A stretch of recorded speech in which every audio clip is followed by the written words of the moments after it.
Hello प्यारे दोस्तों, स्वागत है आपका इंटरव्यू क्लासेस में। बात करेंगे अपने वार्षिक परीक्षा 2025 क्लास 11th के लिए जो जियोग्राफी यानी भूगोल का आपका कल पेपर होने वाला है 5 मई को, उसके सोल्यूशन के बारे में। टोटल आपसे 30 प्रश्न पूछे जाएंगे। 70 नंबर का आपके पेपर आने वाला है। 3.25 घंटे का समय मिलने वाला है। इन प्रश्नों को अच्छे से तैयार कर लेना। अगर आपके ये क्वेश्चन पढ़े हुए हैं फिर भी आप इनको एक बार डबल स्पीड में करके जो 30 प्रश्न हैं इन सभी के जो है उत्तर एक बार वापस से तैयार कर लीजिएगा, जिसमें आपके मैप को भी डिस्कस करेंगे। मैप कैसे आपको फिल करना उसके बारे में भी बात करेंगे। ठीक है, चलिए स्टार्ट करते हैं। सबसे पहला क्वेश्चन हमसे खंड अ में पूछा गया है कि निम्नलिखित में से कौन सा विषय कालिक संश्लेषण करता है। तो कौन सा ऑप्शन होगा? अपने सी ऑप्शन करेक्ट होगा। Which of the following subjects does temporal synthesis? तो ऑप्शन सी करेक्ट हो जाएगा, इतिहास, हिस्ट्री। ठीक है, नेक्स्ट है अपना निम्नलिखित में से कौन सी संख्या पृथ्वी की आयु को प्रदर्शित करती है। तो कौन सी करती है? तो 4.6 अरब वर्ष। ठीक है ना, बी ऑप्शन यहाँ पे करेक्ट कर देना आपको, 4.6 बिलियन ईयर्स। अगला क्वेश्चन देखते हैं अपने कि इनमें से कौन सी लघु प्लेट नहीं है? नजका, अरब, फिलीपीन या अंटार्कटिका? तो लघु प्लेट कौन सी नहीं है? तो अंटार्कटिका, डी ऑप्शन अपना करेक्ट हो जाएगा। अगला प्रश्न देखते हैं अपने चौथा, निम्नलिखित में से कौन सी गैस वायुमंडल में सबसे अधिक मात्रा में पाई जाती है? तो हो जाएगी नाइट्रोजन। ठीक है ना, कितनी? नाइट्रोजन 78%। ठीक है, अगला क्वेश्चन देखते हैं अपने। नेक्स्ट प्रश्न है जिसमें पूछा गया निम्नलिखित में से किस अक्षांश पर 21 जून को दोपहर सूर्य की किरणें सीधी पड़ती है? तो कहाँ पड़ती है? 23.5 जो डिग्री है वहां पे, वो भी उत्तरी अक्षांश पे। ठीक है ना, तो ये ध्यान रखना आपको। करेक्ट ऑप्शन अपना बी हो जाएगा। अगला प्रश्न देखते हैं अपने छठा, यदि धरातल पर वायु दाब 1000 मिलीबार है तो धरातल से 1 किलोमीटर ऊपर जाने पर वायु दाब कितना होगा? तो 100 कम हो जाएगा। तो कितना होगा? 1000 में 100 कम करने से 900 मिलीबार। ऑप्शन बी अपना करेक्ट हो जाएगा। ठीक है, अगला प्रश्न देखते हैं, निम्नलिखित में से वह प्रक्रिया कौन सी है जिसके द्वारा जल द्रव से गैस में बदल जाता है? तो द्रव में गैस में बदलने की प्रक्रिया को हम क्या कहते हैं? वाष्पीकरण कहते हैं, इवापोरेशन कहते हैं, वाष्पीकरण। बी ऑप्शन अपना करेक्ट हो जाएगा। अगला देखते हैं, निम्नलिखित में से याम्योत्तर में से कौन सा भारत का मानक याम्योत्तर है? आपको बताना मानक याम्योत्तर कौन सा है। तो अपने स्टैंडर्ड मेरिडियन जो है वो कौन सा है? 82 डिग्री 30 मिनट पूर्व। ठीक है ना, सी ऑप्शन करेक्ट हो जाएगा अपना स। ठीक है, अगला प्रश्न देखते हैं 10वां, जाड़े के आरंभ में तमिलनाडु के तटीय क्षेत्रों में वर्षा किस कारण होती है? तो वर्षा होने का मुख्य कारण क्या है? उत्तरी पूर्वी मानसून के कारण होती है। ऑप्शन बी करेक्ट होगा अपना। अगला प्रश्न है अपने कि वन नीति के अनुसार वर्तमान में निम्नलिखित में से कितने प्रतिशत क्षेत्र वनों के अधीन होने चाहिए? मतलब कितनी प्रतिशत जमीन है उस पर वन होने चाहिए? तो 33%। ऑप्शन अपने ए करेक्ट होगा, 33% पे होना चाहिए। ठीक है, अगला क्वेश्चन पे आते हैं रिक्त स्थान की पूर्ति वाले, जिसमें बोला है सर्वप्रथम भूगोल शब्द का प्रयोग नामक डैश ग्रीक विद्वान ने किया था। क्या नाम था उस विद्वान का? तो लिखेंगे इरेटोस्थनीज। ठीक है ना, ये नाम आपको याद रखना है। ठीक है, अगला क्वेश्चन देखते हैं अपने। नेक्स्ट है जिसमें पूछा है डैश गैस सौर विकिरण के लिए पारदर्शी लेकिन पार्थिव विकिरण के लिए अपारदर्शी? कौन से? तो CO2। कौन से? CO2 यानी कार्बन डाइऑक्साइड गैस। ठीक है, अगला प्रश्न है कोरियालिस बल ये क्या होता है? ये पृथ्वी के घूर्णन के कारण लगने वाले बल को हम क्या कहते हैं? कोरियालिस बल कहते हैं। ठीक है, कोरियालिस बल के कारण पवनें उत्तरी गोलार्ध से अपनी मूल दिशा के डैश तरफ विक्षेपित हो जाती है। कौन सी दिशा में? तो ये राइट साइड में, यानी दाहिनी ओर या दाईं ओर घूम जाती हैं, विक्षेपित हो जाती है। ठीक है, दाईं ओर। ठीक है, अगला प्रश्न देखते हैं अपने, भारत का क्षेत्रफल कितने लाख किलोमीटर है? लाख किलोमीटर पूछा है ना, तो आप लिख सकते हैं 32.8 लाख वर्ग किलोमीटर बोल सकते हैं। नहीं तो पूरा लिखेंगे तो 32,87,243 ठीक है ना, ये लिख सकते हैं। ठीक है, अगला क्वेश्चन देखते हैं अपने, पृथ्वी का आकार किस प्रकार का है? मतलब पृथ्वी है ना कौन से आकार की बताई गई है? तो पृथ्वी अपने भू-आब के आकार की, भू-आब का मतलब जियोइड, इंग्लिश में GEOID, जियोइड का मतलब ये होता है कि अपने ध्रुव पर चपटी होगी। ठीक है ना, जैसे इस प्रकार से अपने अर्थ। ठीक है, ये ध्रुव है, यहाँ पे चपटी है लेकिन, और ध्रुवों पर चपटी होगी और भूमध्य रेखा पर ये उभरी हुई होगी, ये यहाँ से उभरी हुई है। ठीक है ना, भूमध्य रेखा पर। ठीक है, तो आप क्या लिखेंगे? भूआब आकृति है इसकी। ठीक है, फिर है अलकनंदा और भागीरथी किन नदियों का संगम होता है? बहुत ही शानदार सिंपल क्वेश्चन है। किस कहाँ पे होता है, मतलब कहाँ पर होता है संगम इनका? देवप्रयाग में। कहाँ? देवप्रयाग। देवप्रयाग में होता है, ठीक है। और ये देवप्रयाग जगह कहाँ है? तो ये उत्तराखंड, उत्तराखंड में है, ठीक है ना। अगला प्रश्न देखते हैं अपने, सरदार सरोवर परियोजना किस नदी पर बनाई गई है? तो ये नर्मदा नदी पर है। कौन सी नदी? नर्मदा नदी पर है, ठीक है ना। नर्मदा नदी के ऊपर ये बनाया गया। अगला प्रश्न अपना, भारत में सबसे अधिक वर्षा वाला स्थान कौन सा है? तो मेघालय। कौन सा है? मेघालय के अंदर, मेघालय के अंदर है अपने मावसिन राम, ठीक है ना। ये नाम आपको याद रखना, मावसिन राम, ठीक है। अगला क्वेश्चन देखते हैं अपने कि केवलादेव राष्ट्रीय पार्क कहाँ स्थित है? तो ये अपने राजस्थान में स्थित है। राजस्थान में भी कहाँ पे? भरतपुर में। कहाँ है? भरतपुर, भरतपुर के अंदर ये स्थित है, ठीक है ना, ध्यान रखना आप। अगला क्वेश्चन देखते हैं अपने, सेक्शन बी आ जाता है, जहाँ से हमसे थोड़े बड़े क्वेश्चन पूछे गए। किस प्रकार से सबके आंसर डिस्कस करने वाले, इसलिए आपने अगर आंसर पता है फिर भी एक बार रिवाइज जरूर कर लीजिएगा, ठीक है। भूगर्भिक तरंगों के प्रमुख प्रकारों का उल्लेख कीजिए। तो ये 3 प्रकार की होती है। कितनी? 3 प्रकार की। पहली होती है प्राथमिक, ध्यान से सुनते रहिएगा, प्राथमिक, प्राथमिक भूगर्भिक तरंगे। दूसरी होती है अपने द्वितीयक, क्या होती है? द्वितीयक। और तीसरी जिनको हम कहते हैं पृष्ठीय तरंगे, ठीक है। क्या कहते हैं? पृष्ठीय, पृष्ठीय तरंगे। अब इनकी विशेष बातें सुनना। प्राथमिक जो तरंगे होती है ना, इनकी खास बात है कि ये सबसे तेज है, ठीक है। ये इनके मुकाबले धीमे होती है और ये सबसे कमजोर होती है। तीनों में एक अंतर हो गया। दूसरा देखिए, ये होती है अनुदैर्घ्य। क्या होती है? अनुदैर्घ्य। जैसे ध्वनि तरंगे होते हैं ना, उस प्रकार से, ठीक है ना। अनुदैर्घ्य, मात्रा ऐसे लगाई, अनुदैर्घ्य, ठीक है। ये होती है अनुप्रस्थ। क्या होती है? अनुप्रस्थ। ये ध्यान रखिएगा, क्या होती है? अनुप्रस्थ। अब देखिए, अनुदैर्घ्य में क्या होता है कि तरंग और कण दोनों समांतर चलती है, एक ही दिशा में चलती है। जबकि अनुप्रस्थ तरंगों में क्या होता है कि तरंग आगे चलते हैं और कण ऊपर नीचे गति करता है, ठीक है, जो कि 90 डिग्री लंबवत चलते हैं, ठीक है ना, ये ध्यान रखना।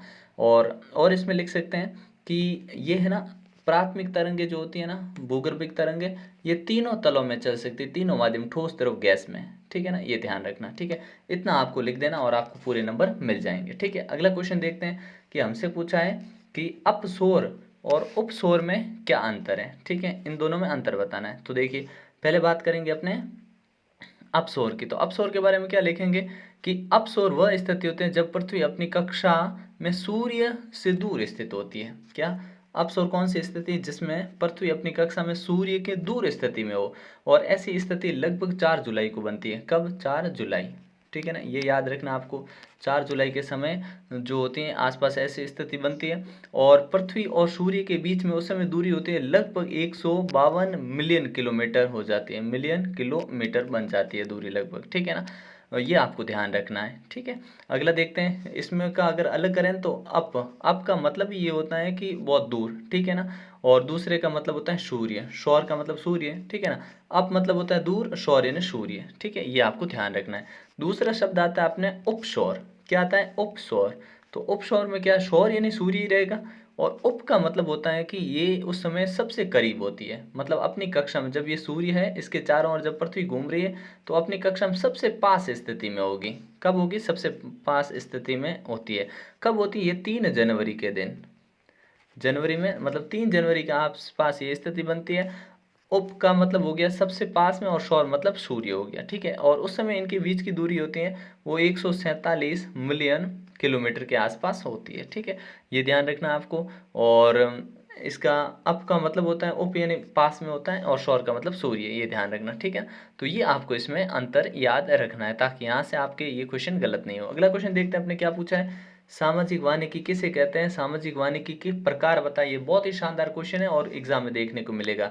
तो सामाजिक वानिकी किसे कहते हैं कि सामाजिक वानिकी से तात्पर्य है कि ऐसी वानिकी या वनों का प्रबंधन या संरक्षण जिसमें वृक्षारोपण लोगों के हित के लिए किया जाए, ठीक है। और भूमि कौन सी? बंजर भूमि पे किया जा सकता है लोगों के हित के लिए, ठीक है। सामाजिक यानी समाज, और वानिकी यानी वन लगाना, ठीक है, जिसका प्रमुख उद्देश्य होता है पर्यावरण संरक्षण, और सामाजिक और ग्रामीण जीवन में सुधार करना और उनके लिए बेहतर वातावरण प्रदान करवाना, ठीक है ना, ये आपको ध्यान रखना है। और भारत सरकार ने सबसे पहले जो सामाजिक वानिकी है ना, ये कौन से सन में इसकी बात की थी, तो 1976 में की थी, इसका ये भी आपको याद रखना है, ठीक है।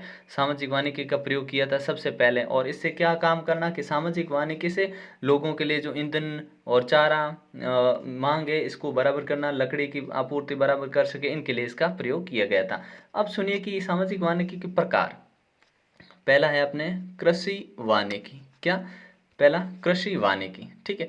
कृषि वानिकी में क्या होता है कि फसल का उत्पादन किया जाएगा, ठीक है, पेड़ों और फसलों का उत्पादन किया जाएगा, जिससे मिट्टी उर्वरक बनेगी, उत्पादन क्षमता बढ़ेगी और काम आएगी। दूसरा होता है अपने सामुदायिक, सामुदायिक सामुदायिक वानिकी। ये क्या होता है, यानी कम्युनिटी फॉरेस्ट्री। इसमें क्या होता है, इसमें अपने स्थानीय समुदाय जो होता है उसके लिए वनों का प्रबंधन, संरक्षण करना और उनको रोजगार प्रदान करवाना और उनके लिए कुछ कार्य करना, ठीक है ना, जिससे उनको लकड़ी मिल जाए और ईंधन मिल जाए, चारा मिल जाए, ऐसी चीजें, ठीक है। तीसरे नंबर पे कौन सी आती है? विस्तार, विस्तार वानिकी। अब विस्तार वानिकी में क्या होता है कि नहरों, सड़कों और रेल लाइनों, इनके लिए, स्कूल, अस्पतालों, इनके लिए जो सार्वजनिक भूमि पर पेड़ लगाना जो होता है वो विस्तार वानिकी में आता है, ठीक है, पर्यावरण सुधरता है इससे। चौथा आता है अपने शहर वानिकी, शहरी वानिकी। तो शहरी वानिकी का मतलब क्या होता है कि शहरी क्षेत्रों में, सड़क के किनारे हो गए, औद्योगिक क्षेत्र हो गए, उनमें लगाना, ठीक है ना, ये आपको ध्यान रखना है। और इसमें आप कह सकते हैं कि एक वन चारावा भी पांचवा शामिल कर सकते हैं, वन चारावा, ठीक है, तो ये आपको ध्यान रखना है, ठीक है।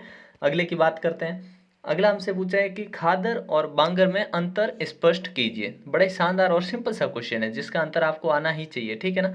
तो देखते हैं किस प्रकार करेंगे कि खादर और बांगर में अंतर क्या होता है कि खादर उस जगह को कहते हैं, नई जलोढ़ मिट्टी जो होती है, क्या? नई खादर क्या होगा? खादर होगी नई जलोढ़ मिट्टी जो नदियों द्वारा हर साल बाढ़ के साथ लाई जाती है, ठीक है ना। अपेक्षाकृत ये युवा होते हैं, मतलब बहुत बढ़िया और नई मिट्टी होती है, ठीक है। और जलोढ़ क्या होता है, अरे अपने बांगर क्या होता है? बांगर पुराने जो मैदान होते हैं उन्हें कहा जाता है, ठीक है, और अपेक्षाकृत ये पुरानी होती है, ठीक है। दूसरा ध्यान रखना कि ये जिन मैदानों में पाई जाती है वहाँ पे मिट्टी जमा होने से उपजाऊ बहुत ज़्यादा होती है, ठीक है, और ये आमतौर पे उससे कम उपजाऊ होती है, ठीक है ना। इसके कण होते हैं, ये महीन कण होते हैं, छोटे कण होते हैं, और इसके बांगर के कण कैसे होते हैं? मोटे कण होते हैं, ठीक है, ये ध्यान रखना। उपजाऊपन इसमें अधिक होता है और इसमें कम होता है, ये आपको अंतर इसमें लिख देना है, ठीक है ना। अगला क्वेश्चन देखते हैं जिसमें हमसे पूछा है कि अपने अरावली पर्वतमाला दिखाना है, चेन्नई दिखाना, मन्नार की खाड़ी और कर्क रेखा, इनकी अभी बात करेंगे और फिर हम बात करेंगे इनके अपने, ये जो नीचे क्वेश्चन दे रखा है विश्व, दोनों मानचित्र में दे रखा है, अपने भारत का मानचित्र और विश्व का। विश्व में अपने को उत्तरी अमेरिका कहाँ है, दक्षिणी अफ्रीका कहाँ है, अंटार्कटिक महासागर कहाँ और ग्रीनलैंड कहाँ, ये दिखाना, ठीक है। तो इनकी हम बात लास्ट में करते हैं, ठीक है। चलिए मैप की बात कर लेते हैं अभी, है ना। तो देखिए मैप ये अपने, ठीक है ना। मैप में अपने को क्या दिखाना था? एक उत्तरी अमेरिका, नॉर्थ अमेरिका, तो ये कहाँ है? यहाँ अपने उत्तरी अमेरिका लोकेट कर देंगे, ठीक है ना। क्या? नॉर्थ अमेरिका, ठीक है, ये नॉर्थ अमेरिका हो गया। यहाँ पे अपने अफ्रीका लिख देंगे, ठीक है, अफ्रीका पूछा था, और यहाँ लिख देंगे अंटार्कटिक ओशियन, ठीक है, अंटार्कटिक ओशियन। ये हो जाएगा अपने ग्रीनलैंड, ठीक है ना, क्या लिख देंगे? ग्रीनलैंड, ठीक है, ग्रीनलैंड, ठीक है, ये अपने को ध्यान रखना है, ठीक है। और बस यही पूछे, चार जगह ही पूछी थी, चार हो गई, ठीक है ना। और इंडिया का मैप बहुत ही आसान है, ये अगर इंडिया का मैप है इसको हम अगर जूम कर दें तो आपको सारी चीज़ें अपने आप आइडिया लग जाएगा। कैसे? देखिए क्या क्या पूछा था इंडिया के मैप में हमसे, एक तो अरावली पर्वतमाला, तो यहाँ से अरावली पर्वतमाला बना देनी है आपको, ठीक है। और एक कर्क रेखा, कर्क रेखा यहाँ से गुजार देनी है आपको, ठीक है ना। और एक पूछा था चेन्नई, चेन्नई आपको यहाँ तमिलनाडु में यहाँ बना देना, नीचे जो तमिलनाडु अपने वहाँ पे, ठीक है, यहाँ पे हो जाएगा। और मैनार की खाड़ी जो है वो इधर बनानी, मैनार की खाड़ी, ठीक है ना। इस प्रकार से आपको मैप में लोकेट करना है, ठीक है ना। फिर अगर आपको मैप पे एक अलग से वीडियो चाहिए तो आप कमेंट सेक्शन में लिखेंगे तो आपको पूरा कंप्लीट मिल जाएगा, ठीक है। बाकी इन प्रश्नों के उत्तर तो आपको तैयार करने हैं। अब हमसे पूछा है कि मृदा जो है ना, इसके महत्वपूर्ण कारक देखते हैं अपने। मृदा से पहले ये 26वां क्वेश्चन देखते हैं, ठीक है ना, जिसमें क्या पूछा हमसे कि भूमंडलीय तापन से आप क्या समझते हैं, इसके चार प्रभाव बताइए। बहुत ही शानदार क्वेश्चन और रिपीटेड क्वेश्चन है जो आपको एग्जाम में देखने को मिलेगा, ठीक है। क्या पूछा है कि भूमंडलीय तापन से आप क्या समझते हैं? तो इसको हम क्या बोल सकते हैं, ग्लोबल वार्मिंग, ठीक है ना, ग्लोबल वार्मिंग। पृथ्वी के तापमान में निरंतर होने वाली वृद्धि को हम क्या कहते हैं, भूमंडलीय तापन कहते हैं, या फिर कह सकते हैं हम ग्लोबल वार्मिंग कह सकते हैं, ठीक है। इसमें क्या होता है कि लंबे समय तक मतलब लगातार निरंतर तापमान में वृद्धि होती रहती है। इसके लिए मुख्य तो ग्रीन हाउस गैसें जो होती है वो जिम्मेदार होती हैं। जैसे आपको ये भी लिखना, ग्रीन हाउस गैसें कौन कौन सी, तो CO2 कार्बन डाइऑक्साइड है, मीथेन है, ठीक है ना, ये नाम याद ही रखने और लिखने हैं आपको, मीथेन है और नाइट्रस ऑक्साइड है, ठीक है ना। ये गैसें इसके लिए जिम्मेदार होती है, ठीक है। ये गैसें पृथ्वी के तापमान को लगातार बढ़ा रही है, क्योंकि जो पराबैंगनी किरणें आती हैं अपने, वो ओजोन परत के छेद के कारण आती है और वापस CO2 जो होते हैं उसको ट्रैप करके इन्हें जकड़ के यहाँ फंसा लेते हैं और वापस जाने नहीं देती, जिससे पृथ्वी का तापमान निरंतर बढ़ता रहता है। अब इसके 4 प्रभाव सुनिए, बहुत ही शानदार, ठीक है ना। क्या आपको ध्यान रखना है, पहला कि तापमान में निरंतर बढ़ना, क्या, तापमान में वृद्धि, तापमान में वृद्धि, पहला ये इसका प्रभाव हुआ। तो प्रभाव में क्या लिखेंगे कि पृथ्वी का तापमान या भूमंडलीय तापमान निरंतर प्रत्यक्ष और अप्रत्यक्ष रूप से बढ़ रहा है। प्रत्यक्ष रूप से बढ़ रहा है कहने का मतलब प्रत्यक्ष रूप से बढ़ रहा है, जिसके कारण अत्यधिक गर्मी से सूखा, जंगल में आग लगना, ठीक है, और बहुत सारी अन्य दुर्घटनाएं और कैंसर वगैरह होना, ऐसी कुछ बहुत सारी समस्याएं इससे पैदा होती हैं, ठीक है। दूसरा हम क्या लिखेंगे, तापमान में वृद्धि हो गया। दूसरा इसका प्रभाव, 4 प्रभाव लिखने। दूसरा है बदलते वर्षा पैटर्न, यानी जो अपने वर्षा जो जिस समय होती थी, वर्षा का पैटर्न बदल चुका है। भूमंडलीय तापमान के कारण भारी बारिश हो जाती है कहीं पे, कहीं बाढ़ आ जाती है, सूखा पड़ जाता है, इस कारण ये इसके कारण होते हैं। तीसरा हम कारण लिख सकते हैं, क्यों तापमान बढ़ रहा है तो क्या है, ग्लेशियर पिघलेंगे, तो क्या होंगे, समुद्री जल स्तर में वृद्धि, क्या, समुद्री जो अपने जल स्तर है उसमें वृद्धि हो रही है, समुद्री जल स्तर में वृद्धि, ठीक है ना। ये अपने को ध्यान रखना है कि समुद्री जल स्तर में वृद्धि किस प्रकार से हो रही, कि ग्लेशियर जो धीरे धीरे पिघल रहे हैं, बढ़ते तापमान के कारण बर्फ पिघल रही है और ये ग्लेशियर है जो भरे जा रहे हैं, जिसके कारण समुद्र में जो आसपास के इलाके उन पे तो खतरा रहता ही है, और समुद्र का जल स्तर बढ़ने से और भी खतरे पैदा हो जाते हैं, ठीक है। और चौथा हम लिख सकते हैं कि पारिस्थितिकी तंत्र या जैव विविधता पर प्रभाव। अब क्या होगा, पारिस्थितिकी तंत्र यानी अपने चारों ओर का जो तंत्र है उस पर भी फर्क पड़ेगा। क्या फर्क पड़ेगा कि अपने यहाँ के जो जीव जंतु है और वनस्पतियाँ कुछ इतनी तापमान को सहन नहीं कर पाएगी और चल जाएगी, नष्ट हो जाएगी। बहुत सारे जीव ऐसे हैं जो इस तापमान पे विलुप्त हो जाएंगे, रह नहीं पाएंगे। तो ये आपको लिख देना है, ठीक है ना। अगले क्वेश्चन पे आते हैं अपने नेक्स्ट, बहुत ही शानदार क्वेश्चन 27वां अपने, मृदा निर्माण के कारकों की विवेचना कीजिए। बहुत ही शानदार प्रश्न तैयार कर लेना, ठीक है ना। क्या, एक तो मृदा निर्माण को कहते क्या है, तो कहते हैं पेडोजेनेसिस, पेडोजेनेसिस, ठीक है ना। ये मृदा निर्माण की प्रक्रिया होती है, ठीक है। और इसमें होता क्या है कि एक जटिल प्रक्रिया जिसमें चट्टान हो गए अपने और खनिज हो गए, इनका अपक्षय यानी घटित होकर धीरे धीरे भौतिक और रासायनिक परिवर्तन होते रहते हैं इनमें, और मृदा यानी मिट्टी बन जाती है, ठीक है। अब इसको प्रभावित करने वाले प्रमुख जो कारक है ना, कारकों की विवेचना करनी है, तो कारक क्या लिखेंगे, पहला कारक लिखेंगे कि जनक सामग्री। जनक सामग्री का मतलब ये हुआ कि कुछ ऐसी चीजें जो इसको बना रही है, मिट्टी को बना रही है। तो देखिए, मिट्टी जो होती है ना मूल रूप से चट्टानों से बनती है, चट्टानों के से ही विकसित होती है, जिसके संरचना, रासायनिक गुण, मिट्टी की सजावट, बनावट वगैरह उस चट्टान पर निर्भर करती है, ठीक है ना। ये हो गया। दूसरा हो गया अपने, इसका कारक हो गया जलवायु, मिट्टी बनाने के लिए क्या, जलवायु। अब जलवायु मिट्टी निर्माण में बहुत ही महत्वपूर्ण भूमिका निभाती है, ठीक है। ताप, दाब, वर्षा के कारण यहाँ पे जो स्वरूप होता है इसका अपक्षय होता रहता है, कार्बनिक पदार्थ विघटित होकर और धीरे धीरे मिट्टी बनती रहती है। जैसे राजस्थान में अपने होता है तो यहाँ पे शुष्क और गर्म जलवायु है, तो यहाँ पे भौतिक अपक्षय ज़्यादा प्रभावित होता है, और यहाँ पर मिट्टी जो बनने हैं हल्की और अपने हल्की बनावट वाली और रेतीली मिट्टी यहाँ पे होती है, क्योंकि यहाँ तापमान ज़्यादा है, शुष्क मौसम रहता है उसके कारण, ठीक है ना। अगला हम बोल सकते हैं कि मृदा निर्माण के अंदर अगला जो अपने मुख्य भाग हो सकता है वो हो सकता है जीव। अब ऑर्गेनिज्म, जीव जो होते हैं वो बड़ी अहम भूमिका निभाते हैं। कैसे, कि जीव, सूक्ष्म जीव जो होते हैं मिट्टी के निर्माण में महत्वपूर्ण भूमिका निभाते हैं। वो कार्बनिक पदार्थों को छोटे छोटे टुकड़ों में तोड़ते हैं, विघटित करते हैं और उनसे पोषक तत्व मिट्टी को उपलब्ध कराते हैं, ठीक है। केंचुआ हो गया, इसमें महत्वपूर्ण भूमिका निभाता है, ठीक है। अगला हम कह सकते हैं कि स्थलाकृति।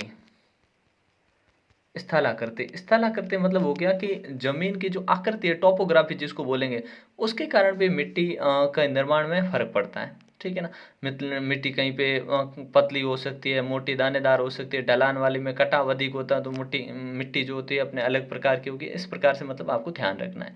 समय, ठीक है ना, समय का ध्यान रखना आपको। समय मतलब टाइम। टाइम मृदा निर्माण का ये एक बहुत ही कहने का मतलब महत्वपूर्ण घटक है, क्योंकि मृदा बनने में कोई एक दो साल या एक दो दिन में नहीं बनती है, ठीक है। ये हजारों वर्ष लंबा समय लगता है, और इस समय में जितनी चट्टानें होती है धीरे धीरे धीरे धीरे अपघटित होकर मिट्टी बनाती हैं। पुरानी मिट्टी जो बनती है उसके अलग अलग गुण होते हैं इस प्रकार से। तो ये मृदा निर्माण के आपको कारक ध्यान रखने जो जो डिस्कस किए हैं, ठीक है ना। आपको बस एक बार और सुन लेना एग्जाम से पहले, ताकि यहाँ से फिर क्वेश्चन गलत होने कोई चांस आपके है नहीं, ठीक है। फिर आपसे पूछा है कि प्रवाहित जल से निर्मित अवस्थाओं में स्थल रूप संबंधी विशेषताओं का वर्णन कीजिए। ठीक है भाई, करते हैं अभी। तो जो प्रवाहित जल होता है उसमें स्थल रूपी विशेषताएं किस किस प्रकार की होगी, तो तीन प्रकार की कह सकते हैं हम, कि पृथ्वी के आकार देने के अंदर अपने प्रवाहित जल की महत्वपूर्ण भूमिका होती है। जल जो होता है अपने पहाड़ी इलाकों, मध्य मैदानी क्षेत्र और डेल्टाई क्षेत्र, इसमें तीन प्रकार से जो होती है अपने नदी मार्ग में चलता है। कहीं पहाड़ों में भी चल रहा है, अपने नदियाँ खुले मैदान में भी चल रहा है, निचले डेल्टा वाले भाग में पानी चल रहा है, ठीक है। और इनको क्या करते हैं कि ये प्रवाहित भूभाग में होते हैं। इनकी विशेषता के तौर पे हम कह सकते हैं कि कभी कभी वी आकार की घाटी बनती है, वी आकार की घाटी, ठीक है। अब इसमें क्या होता है, वी आकार की घाटी जिसमें अपने तीव्र ऊर्ध्वाधर कटाव के कारण गहरी संकरी घाटी बनती है, जिसके कारण वी शेप यूं बन जाता है, वी शेप बन जाता है। और इस प्रकार का जो है हमें देखने को मिलता है। कभी कभी अपने बनते हैं जल प्रपात। क्या बनेगा, जल प्रपात। जल प्रपात कहने का मतलब झरने, जिसे वाटरफॉल बोल सकते हैं, ठीक है। ये क्या करते हैं, नदी को कठोर और मुलायम परतों से होता हुआ यहाँ से पानी बहता है और धीरे धीरे चट्टाने से टकराता हुआ नीचे गिरता रहता है, ठीक है। ये इसके तरीके हो गए। कुछ कह सकते हैं हम कि जो अपने मध्य मार्ग मैदानी क्षेत्र होता है यहाँ पे विसर्पी, ऐसे सर्पी के टाइप से पानी चल सकता है, ठीक है। यहाँ पे झीलें और झरने हो सकते हैं छोटे छोटे, जिनसे पानी चल सकता है। और बाढ़ वाले क्षेत्र, मैदान क्षेत्र, वहाँ पे हो सकता है, ठीक है। तो इस प्रकार से आपको कहने का मतलब प्रवाहित जल जो प्रवाह हो रहा है वो किस किस प्रकार से हो रहा है, तो जलप्रपात से हो रहा है, नहरें, नदियाँ, नाले, ठीक है ना, जिन जिन से हो रहा है उनकी विशेषताओं का आपको वर्णन करना था, ठीक है। अगला बोला कि भारत के प्रमुख भू आकृतिक खंडों को संक्षेप में बताइए, ठीक है। भू आकृतिक खंड कहने का मतलब भारत में जो अपने भौगोलिक क्षेत्र है उसके बारे में बताना है। तो किस प्रकार से, तो पहला हम लिखते हैं हिमालय, ठीक है ना। क्या, हिमालय। हिमालय पर्वत श्रृंखला ये भारत के जो है ना कौन सी दिशा में, उत्तर दिशा में स्थित एक अपने पर्वत वलय है, ठीक है ना। और विश्व की सबसे ऊंची पर्वतमाला ये है। यहाँ पे बहुत सारी इसके अंदर छोटी छोटी श्रेणियाँ आती हैं, बड़ी श्रेणियाँ भी आती हैं, ठीक है ना। शिवालिक की पहाड़ियाँ आती हैं, बहुत सारी पहाड़ियाँ आती हैं, ठीक है। यहाँ पे अपने क्या उत्तरी मैदान इसमें, ठीक है ना, इस साइड उत्तरी मैदान होता है जो हिमालय के दक्षिणी ओर में है। प्रायद्वीपीय पठार है, यहाँ पे जलोढ़ के विस्तृत मैदान है, ठीक है ना, ये आपको ध्यान रखना। दूसरा आता है अपने प्रायद्वीपीय पठार। कौन सा, प्रायद्वीपीय, प्रायद्वीपीय पठार। अब प्रायद्वीपीय पठार में क्या होता है कि ये पुराने और सबसे बड़ा भूआकृतिक खंड होता है। यह एक उठा हुआ और कटा हुआ पठार है जो कठोर आग्नेय और रूपांतरित चट्टानों से बना हुआ होता है, ठीक है। इसे आगे विभाजित किया हुआ है, ठीक है ना, इस प्रकार से आपको लिखना है। फिर आता है अपने इसमें कौन सा अगला, भारतीय मरुस्थल, भारतीय मरुस्थल। अच्छा, भारतीय मरुस्थल में क्या आएगा, ये भारत के पश्चिम भाग में राजस्थान में इसे थार का मरुस्थल हम कहते हैं, ठीक है ना। शुष्क और गर्म क्षेत्र है जहाँ पे वर्षा बहुत कम होती है, रेतीले टीले हैं, यहाँ पे बरखान बनते हैं, कम वनस्पति होती है, ठीक है ना। तो ये आपको ध्यान रखना है। फिर आता है अपने तटीय मैदान। कौन सा भाग आता है, तटीय मैदान, ठीक है। और तटीय मैदान में जानते हैं कौन सा इलाका आएगा तटीय में, तो प्रायद्वीपीय पठार आएगा। संकीर्ण यहाँ पे मैदान होते हैं, और यहाँ पे पश्चिमी और पूर्वी घाट है, ठीक है ना। बंदरगाह और लेगून यहाँ पाए जाते हैं, ठीक है। ये आपको लिख देना है, ठीक है। अगला क्वेश्चन देखें, अथवा वाला आप तैयार कर सकते हो। और लास्ट जो अपना क्वेश्चन है वो किस प्रकार से, देखिए कि आपसे पूछा है कि अपने सिंधु नदी तंत्र और उसकी प्रमुख सहायक नदियों के बारे में आपको बताना है, ठीक है। तो सिंधु नदी और उसकी सहायक नदियों के बारे में क्या कह सकते हैं कि सिंधु नदी है जो भारतीय उपमहाद्वीप की, क्या, सिंधु नदी भारतीय उपमहाद्वीप की सबसे बड़ी नदी तंत्र में से एक है। इसमें छोटी बड़ी खूब सारी नदियाँ मिलती हैं, तो कुछ तो अंततः अरब सागर में जाके ये गिरती है। कहाँ गिरती है इसकी नदियाँ जो होती है, वो अरब सागर में। आप जानते हो भारत अपने इस प्रकार से, इधर और इधर का मतलब अरब सागर, यानी बंगाल की खाड़ी। तो इधर सारी ये नदियाँ कहाँ जाके गिरेगी, अरब सागर में गिरेगी। ठीक है, ध्यान रखना। इस तंत्र में भारत, पाकिस्तान, चीन के लिए बहुत ही आर्थिक महत्व है यहाँ इसका। ठीक है ना। अब इसके बारे में देखते हैं, प्रमुख जो नदियाँ होती हैं इसकी उद्गम स्थान कहाँ से होता है। ठीक है ना। तो मुख्य सिंधु नदी, इसकी जो मुख्य नदी होती है ना, वो अपने कौन सी नदी होती है, सिंधु नदी होती है। कौन सी नदी, सिंधु नदी। ठीक है ना। इसका उद्गम होता है अपने तिब्बत कैलाश पर्वत से होता है। ठीक है, और मानसरोवर झील के पास स्थित, इसके नाम भी चेंज होते रहते हैं एक दो, और इस प्रकार से इसका प्रवाह इधर रहता है। ठीक है। और फिर अपने इसमें जो सिंधु नदी की सहायक प्रमुख नदियाँ हैं, ठीक है ना, कौन कौन सी नदियाँ हैं, जिसमें आपको बताया गया कि हिमालय से निकलने वाली कुछ नदियाँ, जिसमें झेलम नदी आती है। ठीक है, और चिनाब नदी आती है, झेलम हो गई, चिनाब हो गई। ठीक है, ये नदियाँ इसकी सहायक नदियों में शामिल है। ठीक है, रावी नदी है, व्यास नदी है, सतलुज नदी है, ये सब नदियाँ इसके हिस्सेदारी हैं। ठीक है ना। तो ये इस प्रकार से आपको लिखना है। ठीक है, तो इसको अच्छे से तैयार कर लीजिएगा। ठीक है, आपके लिए जो यहाँ पे स्टडी मटेरियल है उनको अच्छे से तैयार कर लेना कल, ताकि कल आपका एग्ज़ाम बहुत ही शानदार हो। ठीक है, मिलते हैं नेक्स्ट पार्ट में, तब तक के लिए जय हिंद, जय भारत।